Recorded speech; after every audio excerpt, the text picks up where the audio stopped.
붙인 식생 콘크리트 기술사 자료를 봤는데요. 이게 참 딱딱한 인프라하고 살아있는 자연, 이 둘을 뭔가 합쳐보려는 시도가 되게 흥미롭더라고요. 네, 그렇죠. 근데 콘크리트에서 식물이 자란다니, 언뜻 들으면 좀 말이 안 되는 것 같기도 하고요. 네, 맞아요. 오늘은 이 기술이 어떻게 보면 회색 구조물이랑 녹색 환경, 그 사이의 간극을 좀 메우려고 하는지 그 속을 한번 제대로 파헤쳐 보겠습니다. 네.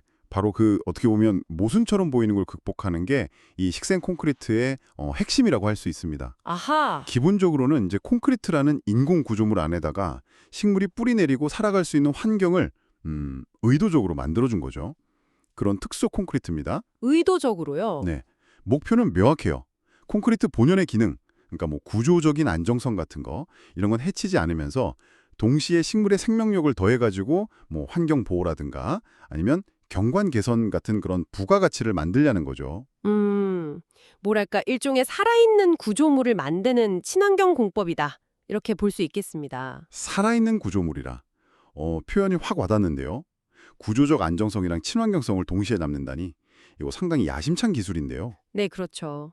주로 어떤 곳에서 좀 이런 시도들을 하고 있나요? 주로 이제 하천 제방이나 아니면 도로 비탈면, 옹벽 이런 것처럼 인공 구조물이 자연하고 직접 이렇게 맞닿는 그런 경계 지역들 있잖아요. 네네. 그런데 많이 적용됩니다.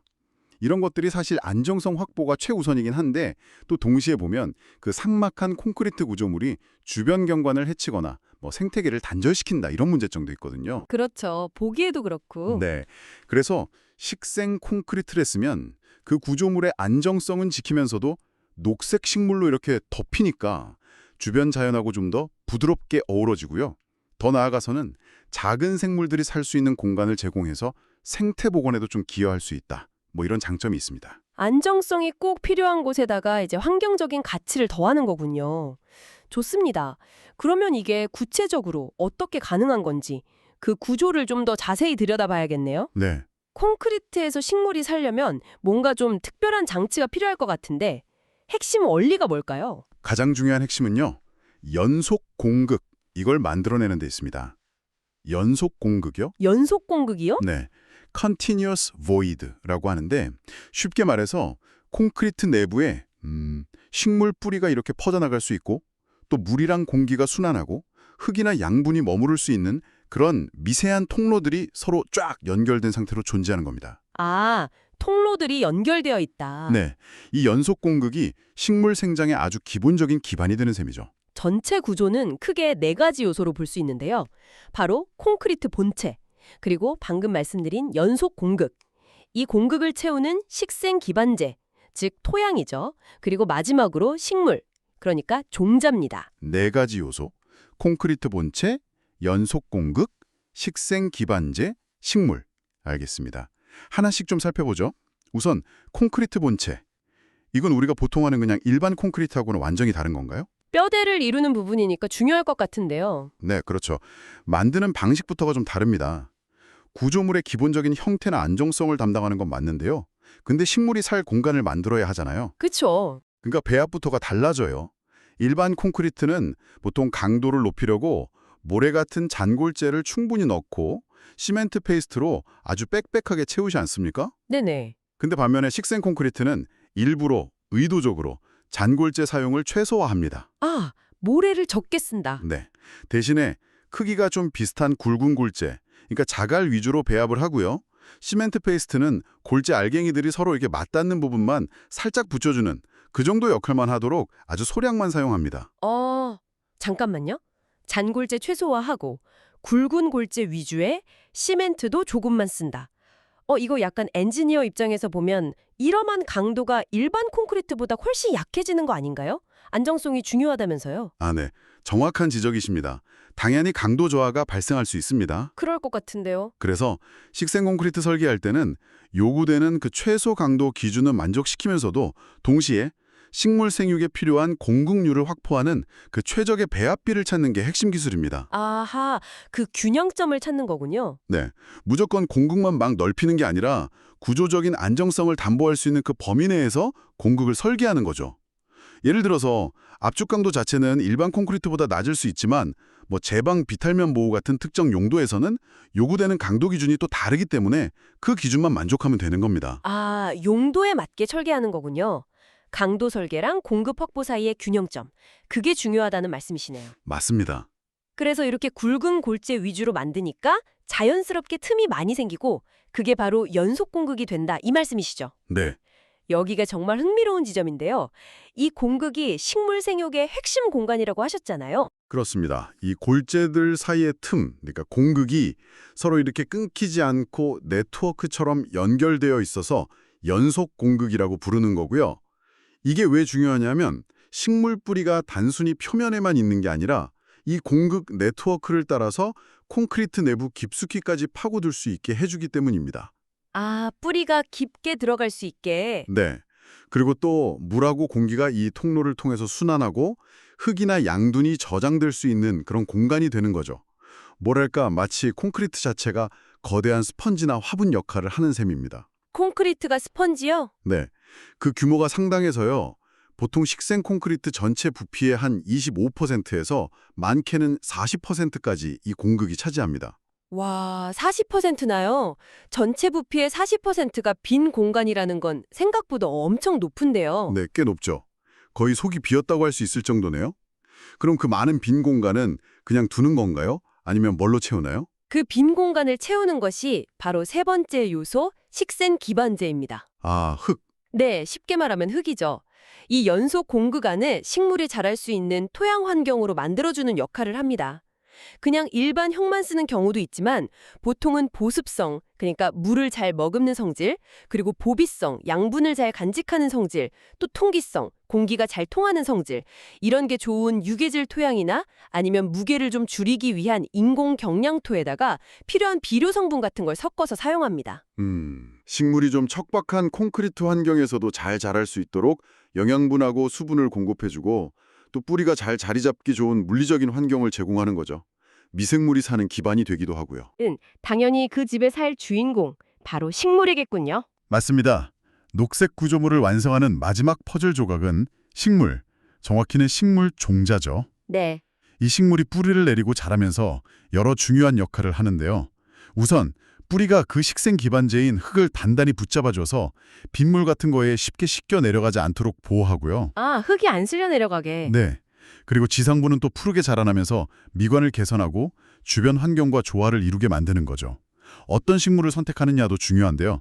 해당 지역의 기후나 토양 조건에 잘 적응하고 뿌리 발달이 아주 왕성한 그런 자생식물, 예를 들면 억새 같은 초류나 쌀이 같은 작은 나무, 목본류의 종자를 주로 사용합니다. 자생식물이 좋겠네요. 그렇죠. 이 종자들을 식생 기반재랑 미리 섞어서 공극에 채워넣기도 하고 아니면 콘크리트 타설한 다음에 표면에 이렇게 뿌리는 방식으로 시공을 합니다. 아하, 콘크리트 본체, 연속 공급, 식생 기반재, 그리고 식물 종자. 이 네 가지 요소가 정말 절묘하게 조합되어야 비로소 살아있는 콘크리트가 탄생하는 거군요. 설계부터 배합, 시공까지 상당히 고려할 게 많아 보입니다. 네, 그렇습니다. 자, 그럼 이렇게 좀 복합적인 구조가 만들어내는 기능. 다시 말해서 식생 콘크리트가 제공하는 가치는 구체적으로 어떤 것들이 있을까요? 자료를 보니까 크게 세 가지 범주로 나눌 수 있겠더라고요. 환경적, 생태적 기능, 그리고 구조적 안정성 기능, 마지막으로 경관적 기능. 흥미로운 점은 식생 콘크리트가 단순히 덜 해로운 구조물 이걸 넘어서서 적극적으로 환경에 좀 긍정적인 기여를 한다는 점입니다. 오, 적극적으로 기여한다고요? 예를 들면 어떤 것들이 있을까요? 혹시 수질 정화 같은 효과도 있나요? 네, 첫째로 수질 정화 및 지하수 함양 효과를 들 수 있습니다. 오, 콘크리트 내부의 그 다공성 구조, 즉 연속 공극하고 그 안을 채운 식생 기반재가 일종의 필터 역할을 합니다. 필터 역할이요? 네, 비가 내릴 때 지표면의 오염물질들이 이 구조를 통과하면서 일부 좀 걸러져서 나오는 효과가 있죠. 또 일반 콘크리트는 물이 거의 스며들지 못하는 불투수성이잖아요. 그렇죠. 튕겨내죠. 네, 근데 식생 콘크리트는 공극률이 높아서 투수성이 매우 뛰어납니다. 빗물이 표면으로 그냥 흘러가지 않고 땅속으로 잘 스며들게 도와주죠. 아, 물이 잘 빠지는군요. 네, 이게 도시 지역에서 문제가 되는 빗물 유출량을 줄여서 홍수 예방에도 기여하고 동시에 지하수 수위를 높이는 데도 도움을 줄 수 있습니다. 와, 콘크리트가 필터 역할도 하고 물을 머금어서 홍수 예방에도 기여한다니 이거 물 관리 측면에서 상당한 장점이네요. 또 다른 환경적 기능은 뭐가 있을까요? 둘째는 생물 서식처, 그러니까 바이오톱 제공 기능입니다. 바이오톱이요? 네, 식물이 자라고 흙이 채워진 그 공극은 곤충이나 지렁이 같은 작은 토양 동물, 그리고 다양한 미생물에게 아주 중요한 서식 환경이 됩니다. 특히 하천변이나 산비탈 같은 곳에 설치될 경우에요. 단절되었던 생태 통로를 일부 좀 연결해주거나 동식물에게 피난처나 먹이 공급원의 역할을 할 수도 있습니다. 인공 구조물이지만 작은 규모의 생태계를 품을 수 있다는 점에서 의미가 있죠. 그냥 삭막한 콘크리트 벽이 아니라 작은 생태 공간이 될 수 있다. 이거 확실히 매력적인데요. 혹시 도시의 그 열섬 현상 완화에도 도움이 된다 이런 이야기도 있던데요. 아, 네. 세 번째 환경적 기능이 바로 그 열섬 현상 저감 효과입니다. 오호. 두 가지 원리로 설명할 수 있는데요. 하나는 식물의 증산작용입니다. 식물이 잎의 기공을 통해서 수분을 대기 중으로 내보내잖아요. 그때 주변 열을 빼앗아서 기온을 낮추는 효과가 있고요. 네. 다른 하나는 콘크리트 내부 토양에 머금고 있던 수분이 증발하면서 발생하는 그 기화열 흡수 효과입니다. 아, 물이 증발하면서 시원해지는 거. 그렇죠. 이 두 가지 작용 덕분에 식생 콘크리트 표면이나 그 주변 온도가 일반 콘크리트보다 낮게 유지됩니다. 그래서 특히 여름철 도심의 국지적인 온도 상승을 완화하는 데 기여할 수 있습니다. 야, 환경적인 측면만 봐도 기능이 정말 다양하네요. 그런데 아무리 친환경적이라도 결국 콘크리트는 구조물이니까 안정성이 담보되지 않으면 사실 무용지물이겠죠. 물론입니다. 특히 비탈면 같은 곳에 쓰인다면 더더욱 그럴 텐데요. 구조적인 안정성은 좀 어떤가요? 아까 강도 저하 가능성도 잠깐 언급하셨었잖아요. 네, 맞습니다. 구조적 안정성 확보는 식생 콘크리트의 기본 전제 조건이면서 또 중요한 기능입니다. 첫째로 비탈면 보호하고 토양 침식 방지 기능이 탁월합니다. 네. 여기에는 이중의 보호 장치가 작동하는데요. 우선 콘크리트 자체의 물리적인 강도하고 무게가 1차적으로 비탈면의 표면 유실이나 좀 얕은 깊이의 활동 같은 걸 억제합니다. 네, 일단 콘크리트가 막아주고. 그렇죠. 그리고 여기에 더해서 공극 속에 깊이 뿌리 내린 식물들이 흙 입자들을 그물처럼 얽어매서 꽉 잡아주는 효과. 이걸 긴박 효과라고 부릅니다. 영어로는 Soil Nailing Effect by Roots라고 하는데요. 긴박 효과요? 뿌리가 흙을 꽉 붙잡는다 이런 뜻인가요? 네, 그렇습니다. 식물 뿌리가 마치 못처럼 흙 속으로 파고들어서 흙의 전단 저항력, 그러니까 미끄러지려는 힘에 저항하는 능력을 높여주는 효과를 말합니다. 아, 그래서 비가 많이 오거나 바람이 강하게 불어도 흙이 쉽게 쓸려나가거나 무너지는 것을 2차적으로 방지해주는 거죠. 즉, 콘크리트의 물리적인 안정성하고 식물 뿌리의 상물학적인 안정성이 결합돼서 시간이 지날수록 오히려 더 튼튼해지는 효과를 기대할 수 있는 겁니다. 와, 시간이 지날수록 더 튼튼해진다니? 네, 물론 초기 강도는 당연히 설계 기준을 만족해야 하고요. 그렇죠. 콘크리트의 즉각적인 보호 효과에다가 식물의 장기적인 안정화 효과가 더해지는 거군요. 이거 일반적인 구조물하고는 좀 다른 특징인데요. 구조물 자체를 보호하는 기능도 있겠죠? 그렇습니다. 두 번째 구조적 기능은 구조물 자체의 내구성을 증진시키는 겁니다. 예를 들어 하천 제방이나 호안에 적용될 경우에요. 식생 콘크리트 층이 물의 흐름이나 파도에 의한 침식으로부터 본 구조물을 보호하는 일종의 피복제 역할을 합니다. 덮어주는 거군요. 네.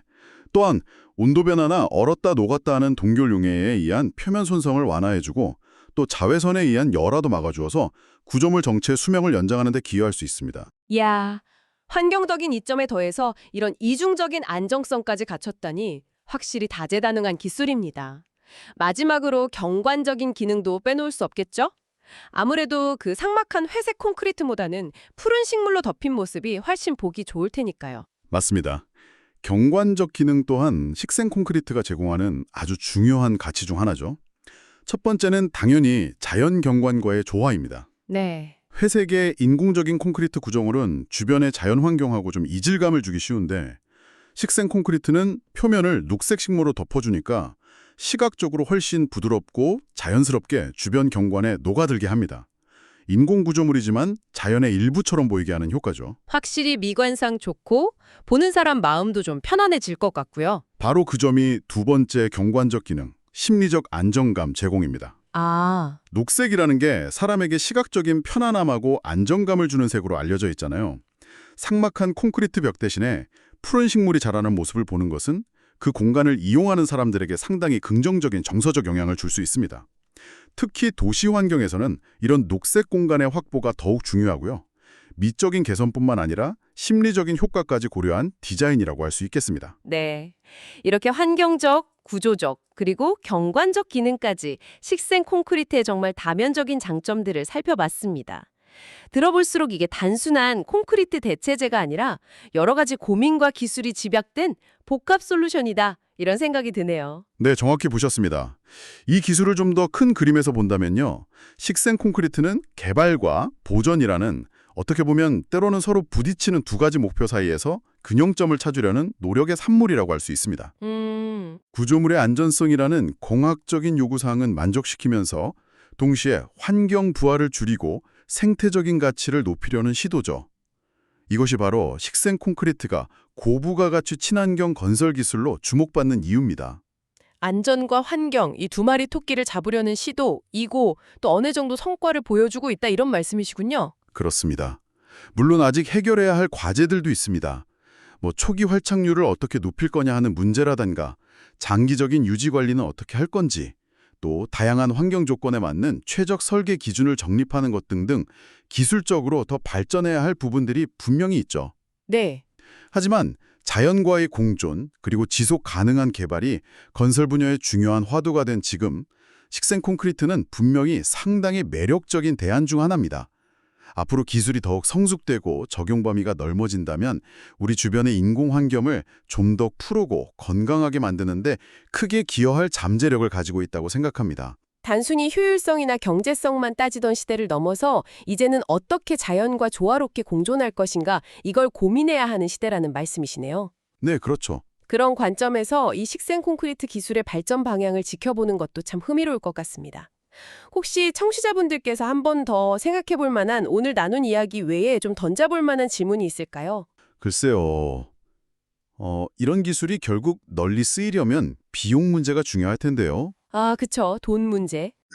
초기 시공비나 장기적인 유지 관리 비용까지 다 고려했을 때 이 식생 콘크리트가 제공하는 환경적 가치나 경관적 가치를 어떻게 좀 정량화하고 경제적으로 평가할 수 있을지, 그래서 기존 공법하고 비교했을 때 경쟁력을 어떻게 확보해 나갈 것인지 이 부분에 대한 고민도 계속 필요하지 않을까 싶습니다. 기술의 가치를 사회적으로 인정받고 또 확산시키는 과정에 대한 질문이라고 할 수 있겠네요.